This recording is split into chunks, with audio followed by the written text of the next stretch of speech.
रामधारी सिंह दिनकर, इनका एक कोट है, मैं थोड़ा सा आप सबके सामने पढ़ता हूँ। तू भेजना युधिष्ठिर को, तू जाने दे उनको स्वर्ग को। तू भेज अर्जुन और भीम तथा भीम को, और उनकी गदा और गांडीव भी। प्रसंग स्वतंत्रता का चल रहा है, जिस समय में बहुत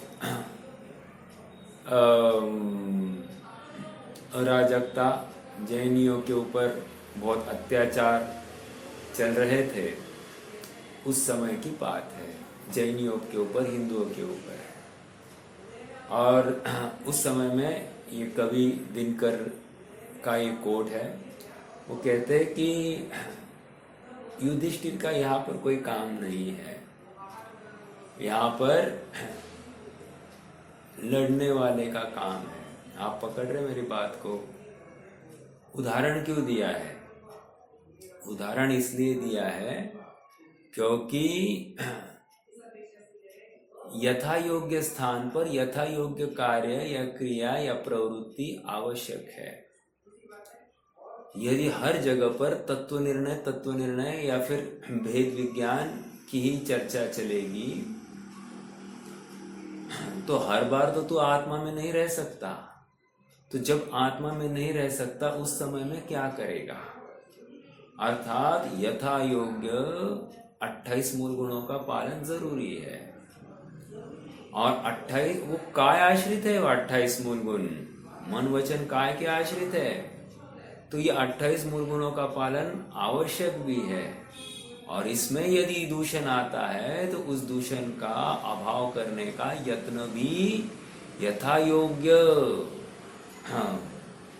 शरीर की क्रियाओं को संभल कर, ऑफ कोर्स उसके पीछे भावों की विशुद्धि तो होनी ही चाहिए, लेकिन शरीर की क्रियाओं को संभल कर ही किया जाता है। अर्थात वह यथार्थ गुरु का आश्रय भी पाया जाता है।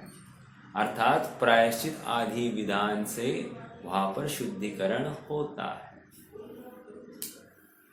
तो मैंने क्या कहा था? तू भेजना युधिष्ठिर यहाँ।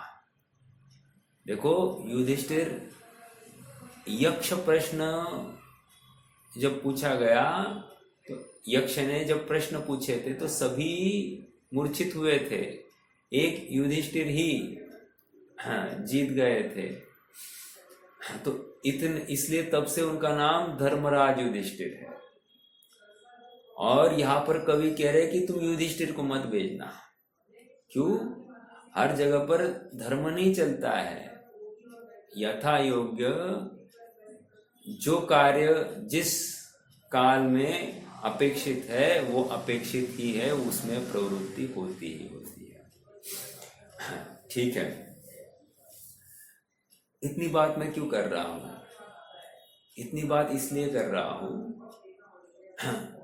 क्योंकि धर्म की परिभाषा हम अच्छे से समझ नहीं पा रहे हैं।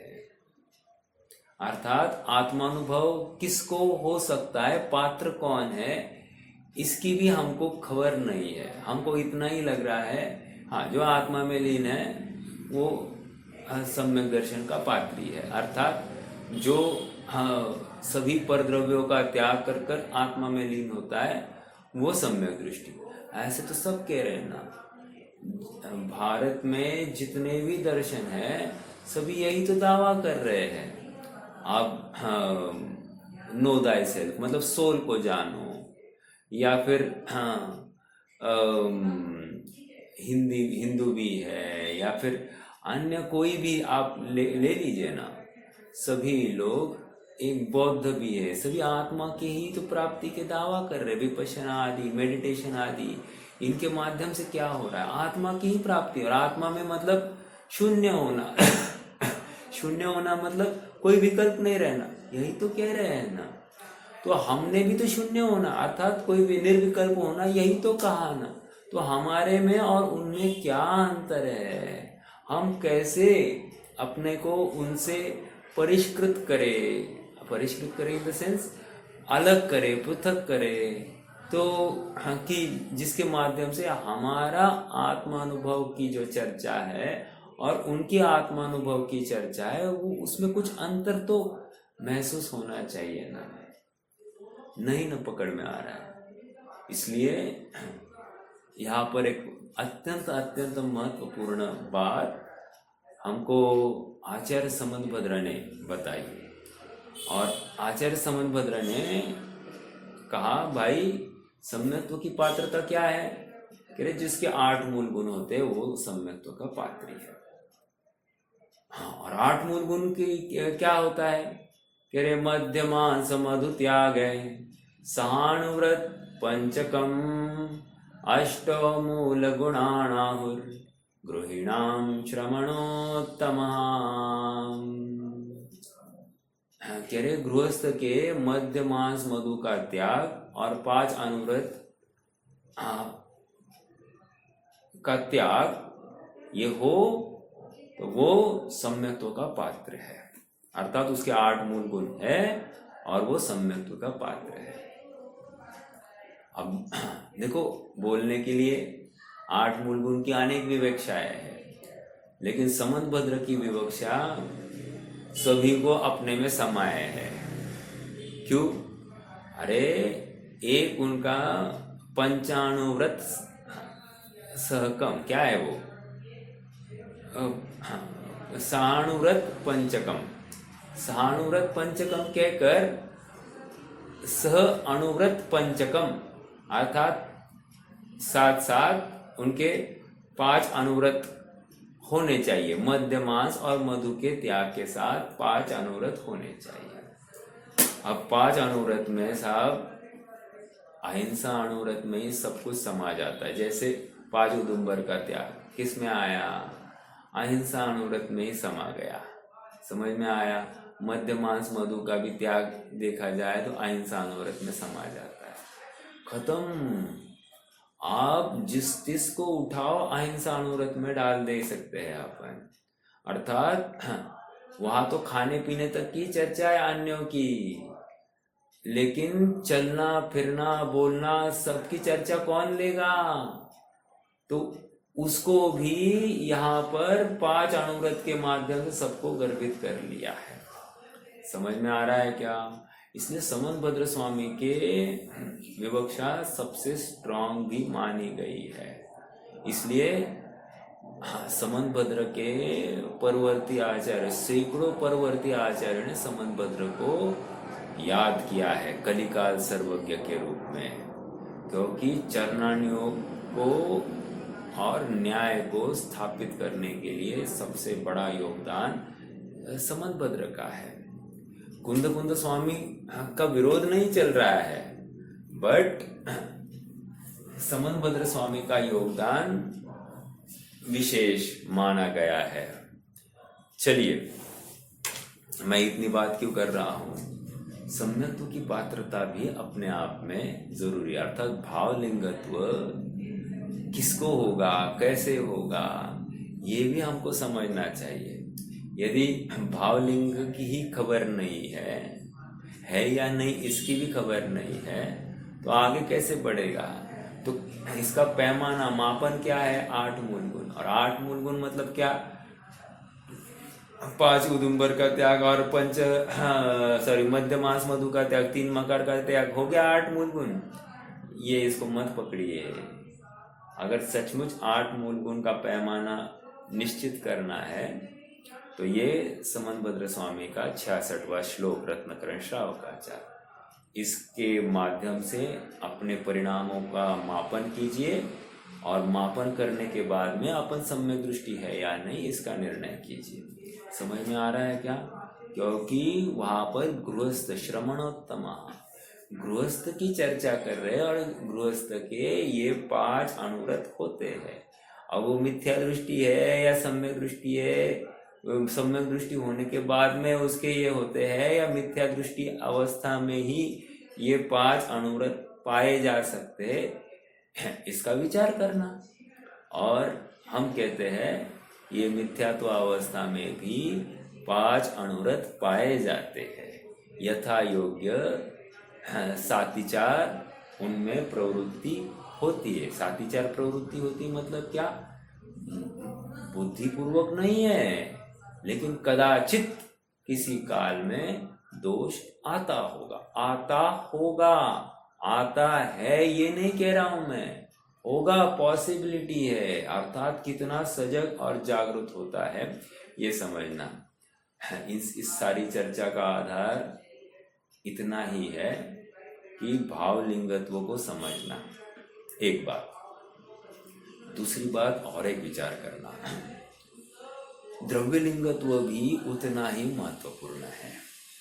और अपने द्रव्यलिंगत्व को अपने बिना अन्य कौन पकड़ सकता है? अर्थात अपने किसी शिलाचरण में, किसी काय की चेष्टा में कोई दूषण आ गया है तो ये कौन पकड़ सकता है? अपन ही तो पकड़ सकते हैं।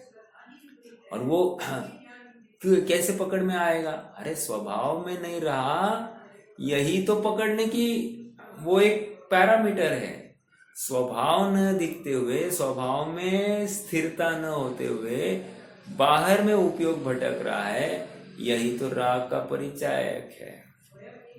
इसलिए जो सुखार्थी जीव है, मोक्षार्थी जीव है या दीक्षार्थी जीव है, वो बराबर अपने परिणामों को नापते रहता है, मापन करता है और देखता है कि मेरा उपयोग कितना भटक रहा है, मैं कितना उलझ रहा हूँ, मुझे क्या क्या याद आ रहा है, वो बराबर नोट कर रहा है। और सुनिए एक बात, जितना उपयोग की स्थिरता बढ़ती जाती है उतने सूक्ष्म सूक्ष्म दोष भी पकड़ में आते हैं। क्या कहा? जितना उपयोग की स्थिरता बढ़ती जाएगी उतने सूक्ष्म सूक्ष्म दोष भी पकड़ते आएंगे। तो ये होगा कालांतर में, लेकिन वहां पर स्थिरता की अधिकता होने के बाद ये सब होता है, क्योंकि ज्ञान इतना सजग और जागरूक हो जाता है। हमको थोड़ा सा और विचार कीजिए, हमको अनेक बातें याद क्यों नहीं आती है? क्योंकि अपना उपयोग बहुत भटका है। जितना उपयोग भटका होगा उतनी बातें कम याद रहती है, और जैसे ही उपयोग सीमित हो जाता है तो फिर उपयोग में जहां पर उपयोग लगा है वे सब बातें याद रहने लग जाती है। समझ में आ रहा है क्या? तो मैंने इतनी बात क्यों कही? इसमें इतना ही निष्कर्ष निकल रहा है कि उपयोग की स्थिरता ही अपने दोषों को पकड़ने का एक प्रबल साधन है। ठीक है, तो 2 चर्चाएं हुई, एक भावलिंगत्व की, और भावलिंगत्व को नापने के लिए 8 मूल गुण, और एक द्रव्यलिंगत्व के नापने के लिए उपयोग की स्थिरता, अर्थात भावलिंग की अधिकता ही मेरे द्रव्यलिंग को नापने के लिए या उसको पहचानने के लिए और बड़ा साधन है। समझ में आ रहा है क्या?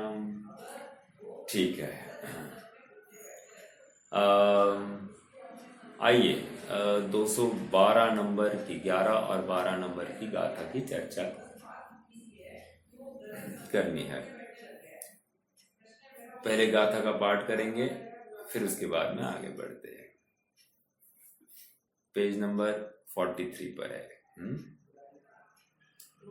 पयदम्मि समारद्धे छेदो समणस्य काय चेट्ठम्मि जायदि जदि तस्य पुनो आलोपन पुव्या किरिया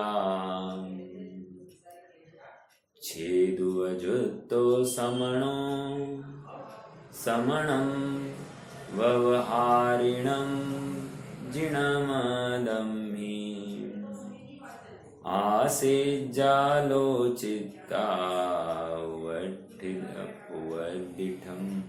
उवदिठं तेन कायवम्। यदि प्रयत्न पूर्वक रहे पर दैहिक क्रिया में छेद हो, आलोचना द्वारा करे उसका करे परिमार्जन। किंतु यदि अति छेद में उपयुक्त होकर भ्रष्ट हो, तो योग्य गुरु के मार्गदर्शन में करे आलोचना। देखो 211 नंबर की गाथा में भावलिंग में दूषण आ रहा है, अस्थिरता उत्पन्न हो रही, उसकी चर्चा है। और 212 में द्रव्यलिंग में अस्थिरता है, उसकी चर्चा है। भावलिंग में स्थिरता की अधिकता कैसे हो, इसका प्रयास करना है। छठवें सातवें में हो रहा है, लेकिन वो अधिकता कैसे बढ़े, वो तीव्रता कैसे बढ़े, उसके लिए उसका करे परिमार्जन, अर्थात आलोचना पूर्वक। हम आत्मा में स्थित नहीं रह पा रहे, इसकी आलोचना, इसकी निंदा करनी है। समझ में आ रहा है? मैं वहां से फिसल रहा हूं, ऐसा क्यों हो रहा है, ऐसा भाव निरंतर हमको चुभना चाहिए। देखो अपन अमृतचंद्र स्वामी का पढ़ रहे थे, देखो वहां फिर से पढ़ना चालू करते। संयम का छेद 2 प्रकार का है, बहिरंग और अंतरंग। मिल रहा है, लास्ट पैराग्राफ पढ़ रहा हूँ इसी पृष्ठ का, 43 पेज का लास्ट पैराग्राफ, नीचे की 2-3 पंक्तियां। संयम का छेद 2 प्रकार का है, बहिरंग और अंतरंग। उसमें मात्र काय चेष्टा संबंधी छेद बहिरंग छेद है, और उपयोग संबंधी छेद अंतरंग छेद है। समझ में आ रहा है? काय चेष्टा संबंधी छेद बहिरंग छेद, और उपयोग संबंधी छेद अंतरंग छेद। देखो और एक बात मैं आपको बताऊं, जितनी जागृति विशेष, उतने अपने को दोष दिखाई देंगे। जितनी सजगता, उतने दोष दिखाई देंगे। और जितनी गाफिलता, लेट गो होते जाती है बात। मैं थोड़ा सा उदाहरण ऐसे दे सकता हूँ। मान लो कि अपन विचार करें कि रात्रि भोजन करने में क्या तकलीफ है, रात्रि में पानी पीने में क्या तकलीफ है, लेकिन क्या होता है, इतना सा चालू कर दिया ना, तो उसके साथ ऐसा होता है कि ये करे तो क्या, वो करे तो क्या, फिर बाजार की चीज खाए तो क्या, फिर ये खाए तो क्या, इतना सा तो कर रहे हैं ना, उसके पीछे फिर ये भी करो, ये भी करो, ये भी करो, तो एक के पीछे सब कुछ चला आता है। अर्थात शिथिलता की अधिकता बढ़ने में समय नहीं लगता है। उदाहरण देकर क्या समझाना चाह रहा हूं, अंतरंग में अस्थिरता हो गई तो बहिरंग 100% अस्थिर है। इसलिए अंतरंग की अस्थिरता को समय पर अरेस्ट करना, रोकना बहुत जरूरी है। और अंतरंग की अस्थिरता मतलब क्या, अरे मेरा स्वरूप, मेरा चैतन्य स्वभाव ऐसा परम पवित्र है, शांत है, निर्मल है, निश्चल्य है, निर्दंड है, निराकुल है, और ऐसे शांत निराकुल अनादि निधन स्वभाव के समीप बैठकर जो आनंद रस प्रकट होता है वो अद्भुत है, अनुपम है। और जिसने इस रस का पान किया है, चखा है, वही तो बार बार उसका लालायित होगा, अर्थात उसी का इच्छार्थी होगा। समझ में आ रहा है?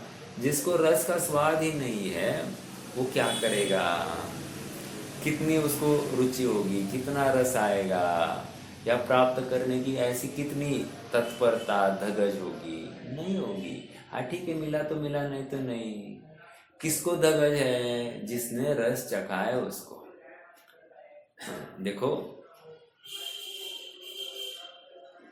सिंह ने पहली बार जब मांस भक्षण किया या किसी भक्ष्य का चीर फाड़ करके उसने उसको खाया है, जो टेस्ट उसको उस खून की आई है, अब हर बार उसको ऐसी ही टेस्ट की लालसा है, वांछा है। समझना इस बात को। अब उससे कम टेस्ट उसको अपेक्षित नहीं है। उसी प्रकार जब मैं शुद्धात्मा का अनुभवन करता हूँ, आनंद का भोग करता हूँ, तो अब हर बार मुझे उसी आनंद की वासना है। वासना शब्द के ऊपर गौर कीजिए, मुझे उसी आनंद की वासना है। देखो आगे बढ़ते हैं।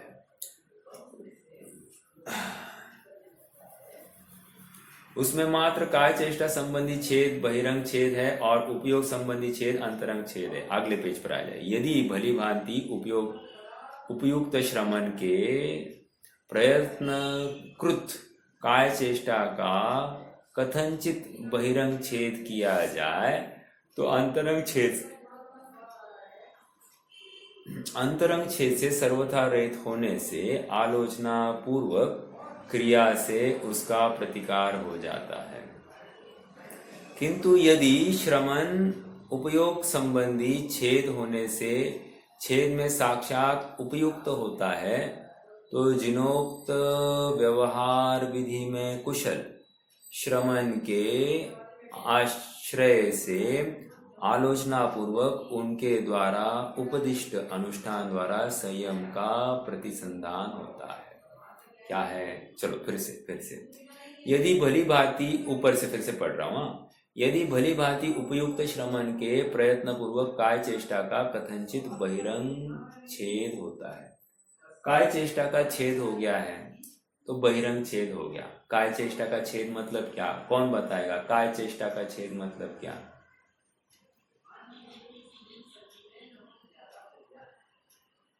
काय चेष्टा का छेद मतलब क्या? बहिरंग में छेद हो गया। बहिरंग मतलब क्या? क्या?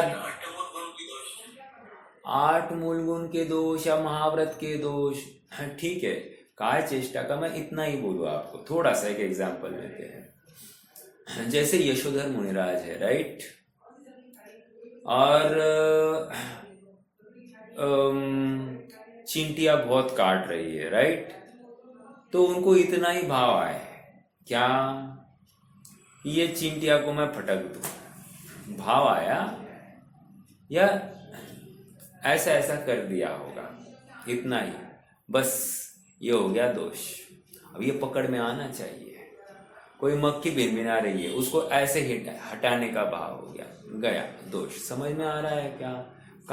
काय चेष्टा का दोष मैं ये बता रहा हूँ। ऐसा संभव है क्या? बिल्कुल संभव है। अरे शरीर की व्यवस्था, शरीर की अवस्था को के निमित्त में क्या नहीं कर सकता जी।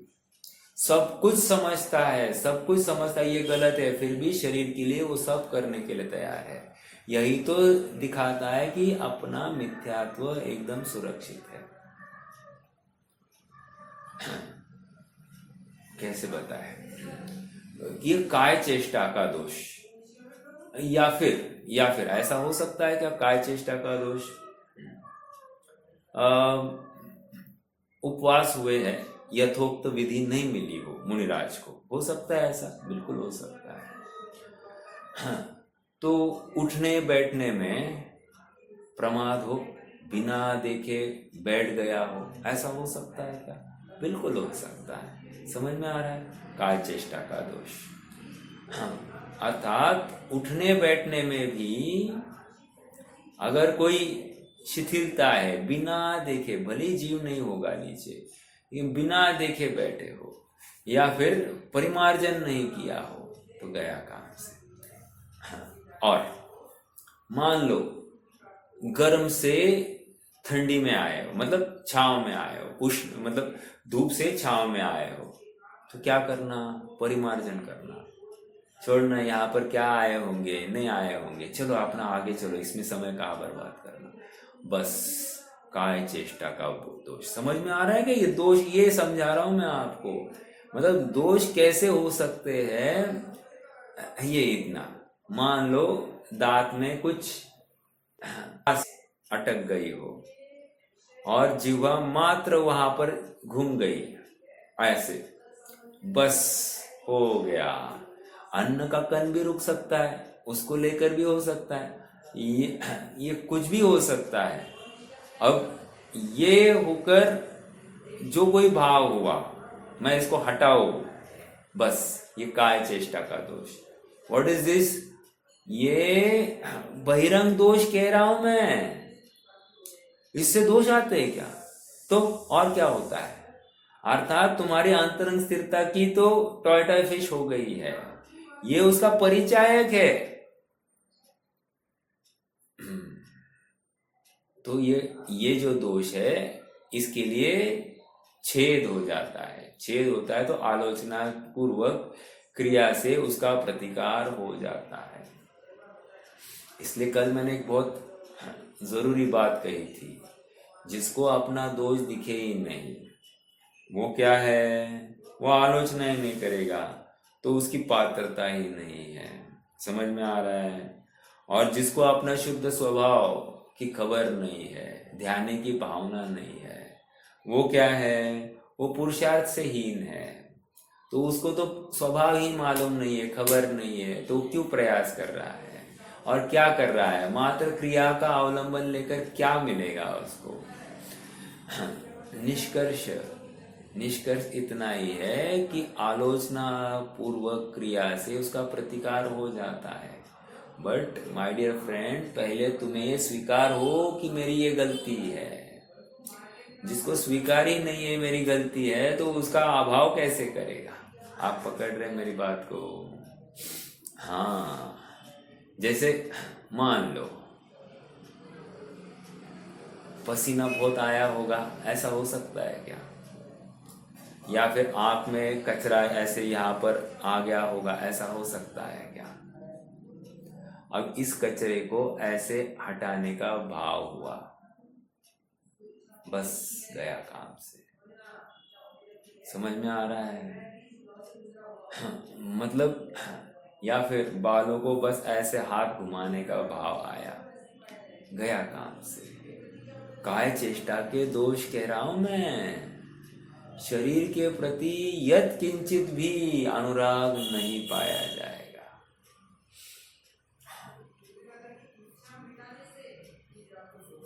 देखो, तो क्या कह रहे हैं यहां पर?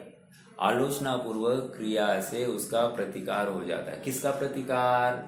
उस बाह्य जो दोष हुआ है काय चेष्टा से, उसका प्रतिकार हो जाता है।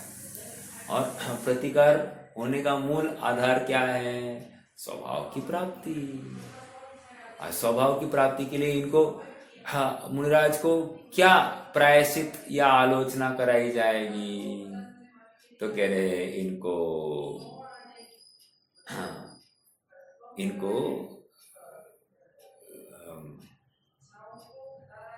कायोत्सर्ग की तो प्रायश्चित दिए जाते हैं। कायोत्सर्ग का प्रायश्चित मतलब क्या? काया के प्रति का राग तोड़ने का प्रयास करना। अर्थात तुम्हें और कुछ नहीं करना, स्वाध्याय नहीं करना, कुछ नहीं करना। अब तुम क्या करना? 1 घंटा तुम कायोत्सर्ग करो, बस। काया के प्रति के अपने राग को तोड़ते हुए स्वरूप को भाने की, ध्याने की चेष्टा करो। समझ में आ रहा है क्या? ये है कायोत्सर्ग। देखो, और एक बात थोड़ा विचार कीजिए। स्वाध्याय करेगा तो ज्यादा असर होगा या कायोत्सर्ग करेगा तो ज्यादा असर होगा? आपको क्या लगता है? अभी इनकी भूमिका भी याद रखना, ऐसा नहीं है, क्योंकि यथा योग्य, अभी जैसे किसी को ABCD की खबर नहीं है, तो उसको स्वाध्याय की ही प्रेरणा दी जाएगी, उसको ध्यान करने की प्रेरणा नहीं दी जाएगी। लेकिन जो अब इतना व्यवस्थित उसका अभ्यास हो गया है, समझ हो गई है, उसको काय की प्रेरणा दी जाएगी, उसको कायोत्सर्ग की प्रेरणा दी जाएगी। अर्थात निरंतर आत्मा को ध्यान की प्रेरणा होगी। काया के प्रति अपना ममत्व भाव, राग कैसे टूट रहा है, इसका ही प्रयास उसको करना है। अब कायोत्सर्ग के माध्यम से और क्या कह रहे हैं? कायोत्सर्ग के माध्यम से अब शरीर में जो कोई गड़बड़ हो रही है, शरीर के परिकर को लेकर भी जो कोई गड़बड़ हो रही है, और इससे शरीर प्रभावित हो रहा है, ऐसा भासित हो रहा है, तो बस इसी राग को तोड़ना है, क्योंकि उस समय में अपने को आत्मा देखना है। आज ऐसे कहीं एक जा रहा था, उतने में एक मरा हुआ कुत्ता दिखा। सर विचार आया, ये वैराग्य में निमित्त है कि नहीं है? है, लेकिन किसको? जिसको वैराग्य हो उसको। आप पकड़ रहे मेरी बात को? जैसे गौतम बुद्ध को काय से वैराग्य हुआ था, कौन बताएगा? गौतम बुद्ध को वैराग्य के कौन सी घटनाएं देखकर हुआ?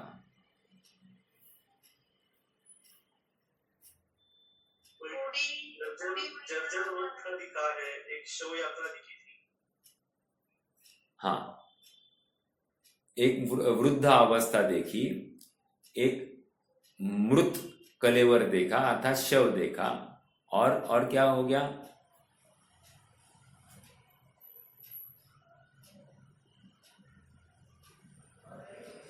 और एक रोगी व्यक्ति देखा मेरे ख्याल से, राइट?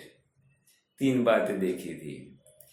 एक रोगी को देखा, एक वृद्ध महिला को देखा, और एक मरी हुई एक शव यात्रा देखी। तो इनको लेकर उसने ये कहा कि क्या ऐसी होगी मेरी यशोधरा? वो आज मैंने देखी जरा, क्या ऐसी होगी मेरी यशोधरा? उन्होंने कभी कुछ देखा ही नहीं था विपरीत, और एक साथ ये 3 प्रसंग देखे। अब देखते ही वैराग्य हो गया।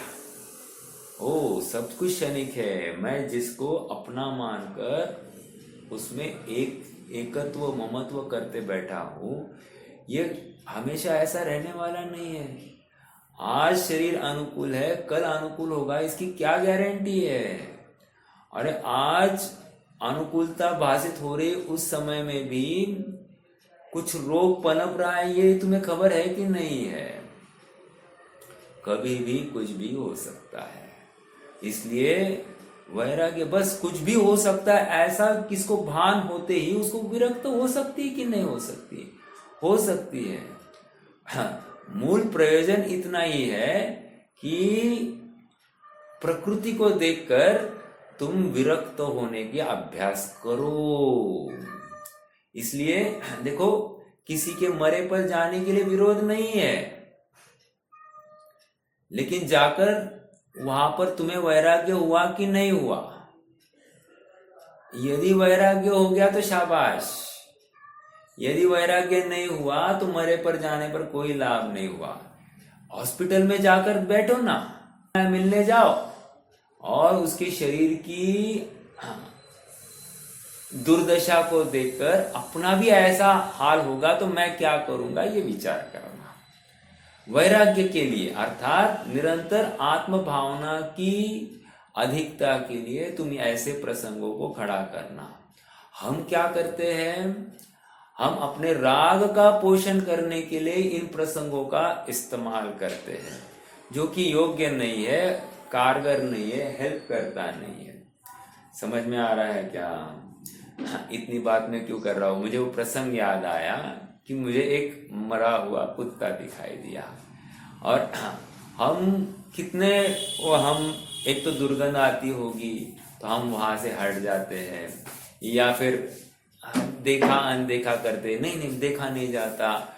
ऐसा भी हो सकता है ना, गाड़ियां उसके ऊपर से जा रही है, या फिर उसके आते बाहर निकली होगी, कुछ भी हो सकता है। कितनी मतलब ग्लानि आ सकती है, ऐसी सब बातें वहां पर पड़ी हो सकती है कि नहीं? बिल्कुल हो सकती है।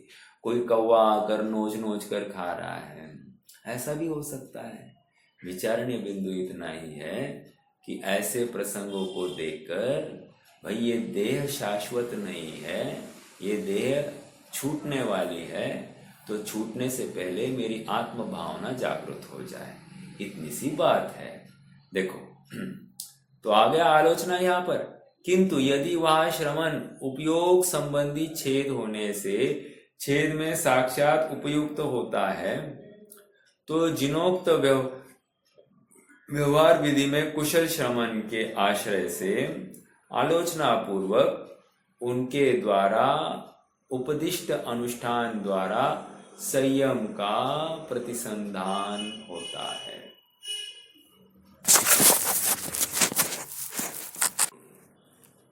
अर्थात वो कौन सा व्यवहार होगा जिसके आधार से मैं जल्द से जल्द शुद्धात्मा को जाऊंगा। हाँ, तो किसी योग्य कुशल मार्गदर्शक श्रमण का अवलंबन ले।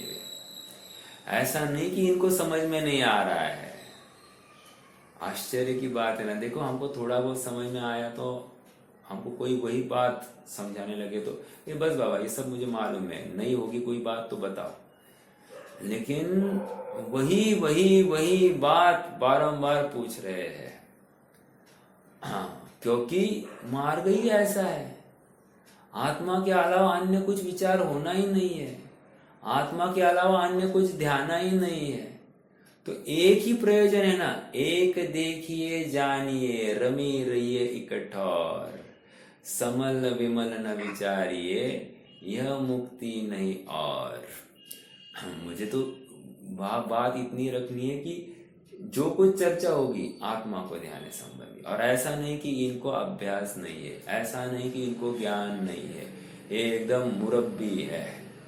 समझ में आ रहा है क्या? फिर भी यथोक्त श्रवण का अवलंबन लेकर शुद्ध हो गए। आगे आचार्य जैसे तात्पर्य वृत्ति टीका में इन गाथाओं के भाव को तत्व प्रतिपिका के समान ही स्पष्ट करते हैं। नीचे आ जाए, वृंदावन दास जी का क्या कहना है देखो। यद्यपि मुनिराज शयनासन, उठने बैठने आदि काय संबंधी क्रियाओं में आगमानुसार पूरी सावधानी रखते हैं, तथापि वहाँ भी कुछ ना कुछ संयम का घात हो जाता है। तब वे मुनिराज अपने आप आलोचना करके शुद्धि कर लेते हैं। वे संयम का बाह्य भंग है। ये संयम का बाह्य भंग है। इसमें दंड विधि स्वयं ही निश्चित करके शुद्धि की जाती है, क्योंकि वे मुनिराज अंतर में पूर्णता शुद्ध ही है। हाँ, हो गया छुटमुट कुछ तो वो पॉसिबली वो उसका निराकरण कर लेते हैं। कोई बारंबार होने लग गया, देखो एक ही बार हो गई घटना तो वो उसका निराकरण स्वयं कर लेंगे। जागृति करनी पड़ेगी, इस बार ये ऐसी गलती हो गई, अगली बार ना हो। समझ में आ रहा है क्या? तो इतनी सी बात तो वो स्वयं मैनेज कर लेते हैं। लेकिन दूसरी बार फिर से कुछ हुआ हो तो फिर वो विचार करेंगे या फिर किसी आचार्य का आश्रय लेंगे। आगे पेज नंबर 45 पर आ जाइए। जिन मुनिराजों के उपयोग में शरीरादि क्रिया के कारण भंग हुआ हो और उसके कारण रत्नत्रय में रागादिक मल भाव लग गया हो, उसकी शुद्धि के लिए जिन मार्ग की यति क्रिया में अति प्रवीण मुनिराज के पास जाकर विनय पूर्वक अपने दोषों को प्रकाशित करे और जो दंड विधान वेद कहे तदनुसार उस दोष का परिमार्जन करे, तब वे मुनिराज शुद्ध आचरण के धारण करने वाले होंगे।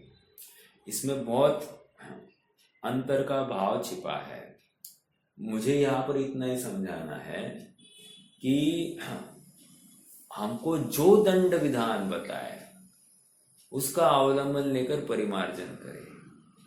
वे इतना कठोर देते क्या, उनको इतना कम दिया, मुझे ज़्यादा दिया, इनको भी सेम प्रॉब्लम था, इनको कम प्रॉब्लम कम प्रायश्चित कराया, मुझे ज़्यादा प्रायश्चित कराया, मुझे और कठोर कराया, मेरे प्रति उनका थोड़ा सा दूजा भाव है। ऐसा हो सकता है क्या? ऐसा लगना स्वाभाविक है, हो सकता है, परिणाम ऐसे भी पाए जा सकते हैं। तो मुनिराज को जैसा अपने आचार्य ने अर्थात वहाँ पर जो निर्यापक आचार्य है उनके माध्यम से जो कोई मार्गदर्शन मिला है उसका वे अनुकरण करे। ठीक है, हाँ जी।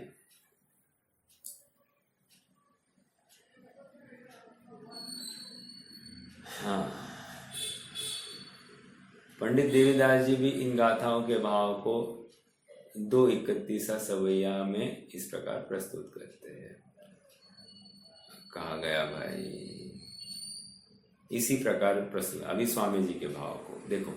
मुनि के अर्थात मुनित्वोचित शुद्धोपयोग अंतरंग अथवा निश्चय प्रयत्न है तथा शुद्धोपयोग दशा में हट आदि से रहित देह चेष्टादिक संबंधी वर्तता हुआ शुभोपयोग बहिरंग अथवा व्यवहार प्रयत्न है।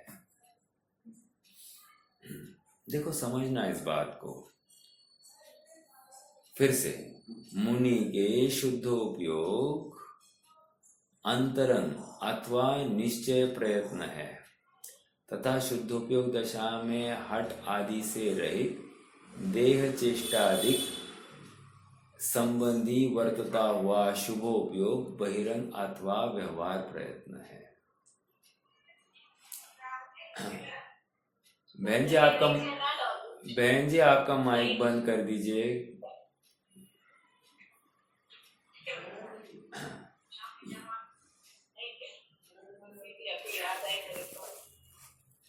ये शास्त्र लिखना ही पड़ेगा, इससे औरों का कल्याण होगा। समझ में आ रहा है क्या? देखो, ज्ञानी को भी औरों के कल्याण की भावना है, अज्ञानी को भी हो, लेकिन अज्ञानी उनके सुधार का करता है और ज्ञानी विकल्प करता है, लेकिन उस विकल्प में उसको सहज स्वीकार है कि हर एक की अपनी उपादानगत योग्यता से कार्य होने वाला है। समझ में आ रहा है क्या? दोनों में फर्क समझ में आ रहा है? दोनों समझाते हुए दिखाई देंगे, लेकिन एक को ज्ञानी को स्वीकार है कि ये तो समझेगा तो अपने योग्यता से, उपादानगत योग्यता से, और अज्ञानी को लगता है कि मैं समझा रहा हूँ ये समझ क्यों नहीं रहा, या 10 बार समझा रहा हूँ ये समझ नहीं रहा है, तो ये कषाय को प्राप्त होता है और ज्ञानी कषाय को प्राप्त नहीं होता है। समझ में आ रहा है? दोनों में इतना अंतर पाया जाएगा। तो हट पूर्वक देखो, अपन ने पढ़ा था ना मुनि स्वरूप में, कहाँ पर? मोक्षमा प्रकाशक 3 पेज पर। हाँ, कि वे अपने उपयोग को अधिक नहीं भ्रमाते, जैसा कार्य हो रहा है उसमें सहजता रखते हैं। समझ में आ रहा है क्या? तो ये क्यों हो रहा है? वहां पर स्वरूप की भावना है, राइट? जिसको स्वरूप में रुचि आ गई है उसको बाह्य सभी क्रियाओं में कर्तव्य भाषित नहीं होगा। ठीक है, हो रही है, होते हुए को जान रहे हैं। समझ में आ रहा है क्या? शास्त्र लिखा जा रहा है, लेकिन लिखते हुए को जान रहे, कह रहे कि ये मैं लिख नहीं रहा हूं। हाँ, अमृत चंद्र का इस ग्रंथ लिखने में किंचित मात्र भी कर्तृत्व नहीं है। मोह में मत नाचो। ओ, कितनी बड़ी बात कर रहे हैं, देखो ना।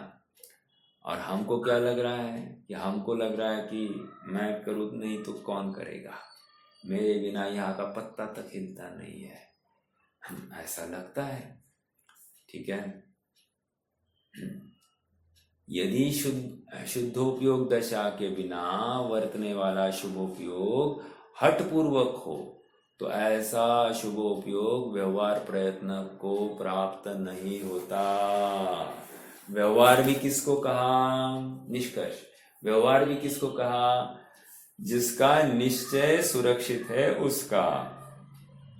जिसका निश्चय का ही ठिकाना नहीं है उसको व्यवहार का क्या, अर्थात उस व्यवहार को व्यवहार क्यों कहना? कोई कारण नहीं है। अंतर में वीतराग भाव से रहित 28 मूल गुणों का पालन रूप शुभ विकल्प 6वीं भूमिका के योग्य शुभोपयोग नहीं है। अपितु हट पूर्वक धारण किया गया शुभोपयोग है। सहज शुद्धोपयोग दशापूर्वक छठवें गुण स्थान में जो शुभ विकल्प होते हैं वे शुभोपयोग रूप व्यवहार प्रयत्न है। अंतर में कषाय रहित निश्चय प्रयत्न विद्यमान हो तो शुभ भाव भी व्यवहार प्रयत्न कहलाते हैं, किंतु वितराग भाव के बिना मात्र शुभपना मुनि दशा का व्यवहार प्रयत्न भी नहीं कहलाता। आपको सीधा एक प्रश्न करूं, हम इतना स्वाध्याय कर रहे हैं, ये स्वाध्याय का फल क्या है?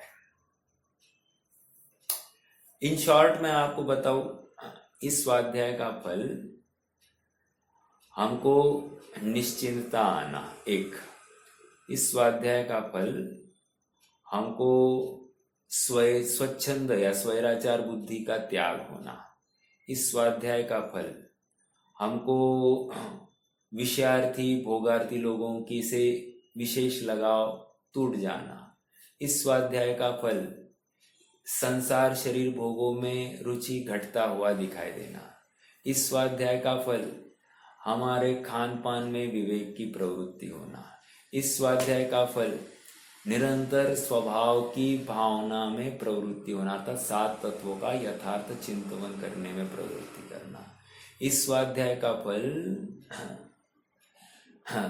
कषाय की हीनता में है। कषाय की हीनता मतलब क्रोध नहीं करना ऐसा नहीं कह रहा हूं, कषाय की हीनता मतलब आसक्ति, अर्थात कोई प्रसंग घटित हो गया, उस प्रसंग में कदाचित मोह राग द्वेष हो सकता है, लेकिन अगले समय में जागृति किसको है? ये स्वाध्याय के फल में मतलब स्वाध्याय के फल में ऐसा अपना सुरक्षित भाव अपने को भासित होना ही चाहिए। अगर ऐसा हो रहा है तो समझना हमारा स्वाध्याय यथार्थ दिशा में चल रहा है, अगर नहीं हो रहा है तो हम स्वाध्याय यथार्थ नहीं कर रहे हैं। और नहीं हमारा इतना ही होता है, ये नहीं हो सकता, ये नहीं हो सकता, नो ऐसा भी नहीं, निरंतर करने की चेष्टा होती है, भावना होती है, तड़पन होती है, प्रयास होता है, अर्थात अगर यथार्थ नहीं हो रहा है तो चूक रहा हूँ, ये निरंतर अंदर में एक टोका चलता है। और कहाँ होगा कैसे होगा उस संधि या एक ऐसे कभी एक वो कार्य घटित हो जाए उसकी भावनाएं निरंतर बनती रहती है। और साथ साथ शुद्धात्मा भावना तो है ही, मैं शुद्धात्मा हूँ, बाहर की वस्तु मुझे सुखी या दुखी करने में समर्थ नहीं, लेकिन ये सुखी और दुखी का आधार हमारा विवेक है, हमारी जागृति है, हमारे जीव दया के परिणाम है। पंचाणुव्रत क्या है वो? सहाणुव्रत पंचकम है ना, मध्य मास मधु त्याग सहाणुव्रत पंचकम अष्टमूल गुणानाहुर गुरुणाम श्रमणोत्तम। अरे इसका विचार तो करो कि 8 मूल गुणों का पालन करने का उत्तरदायित्व मेरा है। जब मुझे इतना ही भी विवेक इस स्वाध्याय के बल पर नहीं आ रहा है तो फिर मैं सम्यक्त्व की पात्रता कैसे लूंगा? और सम्यक्त्व नहीं है तो भावलिंगत्व कैसे होगा? फिर बाकी सब क्रियाएं हठपूर्वक होती है। समझ में आ रहा है? जैसे पानी छानना है तो पानी छानने की क्रिया हठपूर्वक होगी, स्वभाव की भावना, स्वभाव के प्रति अहोभाव नहीं होगा तो पानी छानना, सब्जी बनाना, रसोई करना, जो कुछ होगा हठपूर्वक होगा, भोजन करना हठपूर्वक होगा। बहुत जागृति चाहिए।